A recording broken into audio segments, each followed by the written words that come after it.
સમાચાર આણંદમાંથી કલેક્ટર કચેરી ફરી એક વખત વિવાદમાં આવી છે। રેકોર્ડ શાખામાંથી ફાઇલ ગુમ થવાને લઈ પોલીસ ફરિયાદ નોંધાઈ છે। સરકારી કર્મી વિરુદ્ધ નોંધાયો છેતરપિંડી વિશ્વાસઘાતનો ગુનો। અરજદારે ગેરકાયદે જમીન એને કરાવવાના આરોપ કર્યા હતા।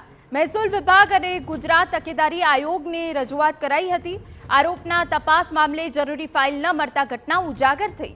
નાયબ મામલતદાર દ્વારા પોલીસ ફરિયાદ નોંધવામાં આવી હોવાની વિગતો છે।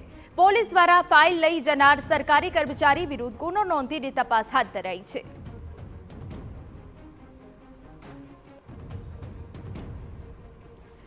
તો કલેક્ટર કચેરી કે જે ફરી એક વખત વિવાદમાં આવી હોવાની વિગતો મળી રહી છે।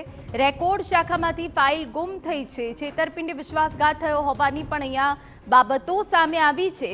એને કરેલી જમીનના રેકોર્ડની ફાઇલ ગુમ થઈ હોવાની વિગતો મળી રહી છે। સરકારી કર્મી વિરુદ્ધ ફાઇલ ગુમ કરવાના આરોપ લાગ્યા છે। જો કે સમગ્ર મામલે હવે તપાસ ચાલી રહી છે। નાયબ મામલતદારે ફરિયાદ નોંધાવી હોવાની વિગતો સામે આવી છે। સંવાદદાતા ધર્મેન્દ્ર કપાસી વધુ વિગતે વાત કરવા જોડાયા છે। ધર્મેન્દ્ર, શું છે સમગ્ર મામલો? હિના, સમગ્ર મામલાની વાત કરવામાં આવે તો અંદાજિત 2 વર્ષ અગાઉ જે ઘટના બની હતી, આણંદ જિલ્લા કલેક્ટર ડીએસ ગઢવીની હની ટ્રેપ કરવામાં આવી હતી અને આ હની ટ્રેપનું જે કાવતરું છે તે તત્કાલીન રેસિડેન્સ એડિશનલ કલેક્ટર કેતકી વ્યાસ અને નાયબ મામલતદાર જેડી પટેલ દ્વારા કરવામાં આવ્યું હતું। જે ક્લિપો વાયરલ કરવામાં આવી હતી, મૂળ બબાલો જમીનની હતી। જમીનોના જે રૂપિયા આ લોકો ઉભરાવતા હતા તેની બબાલો હતી અને તેની અંદર વિવાદ થયો હતો। જો કે હની ટ્રેપ પછી તમામ લોકોને પોલીસ કેસ ફરિયાદ થવાને કારણે કેતકી વ્યાસ, જેડી પટેલ અને અન્ય લોકો જેલમાં ગયા હતા, જ્યારે ડીએસ ગઢવીને સસ્પેન્ડ કરી દેવામાં આવે છે।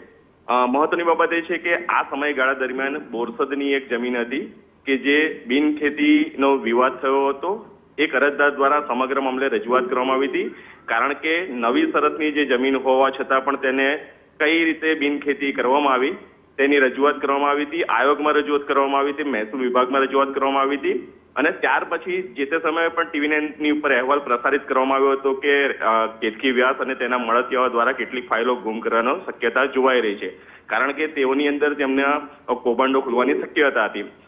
લાંબા સમય પછી 554 દિવસ પછી પણ જે ફાઇલ ગુમ થઈ છે તે ન મળવાને કારણે જે નાયબ મામલતદાર રેકર્ડ શાખાના છે તેમના દ્વારા આણંદ ટાઉન પોલીસ મથકની અંદર ફરિયાદ નોંધવામાં આવી છે। કોઈ સરકારી કર્મચારી દ્વારા જ આ ફાઇલ સહી કરીને લઈ જવામાં આવી છે, એટલે ચોક્કસથી જો પોલીસ ઊંડાણપૂર્વક તપાસ કરે તો કોના દ્વારા ફાઇલ લઈ જવામાં આવી હતી અને આ ફાઇલ ક્યાં મૂકવામાં આવી છે તેની સ્પષ્ટ વિગતો મળી શકે છે। બિલકુલ, આભાર ધર્મેન્દ્ર।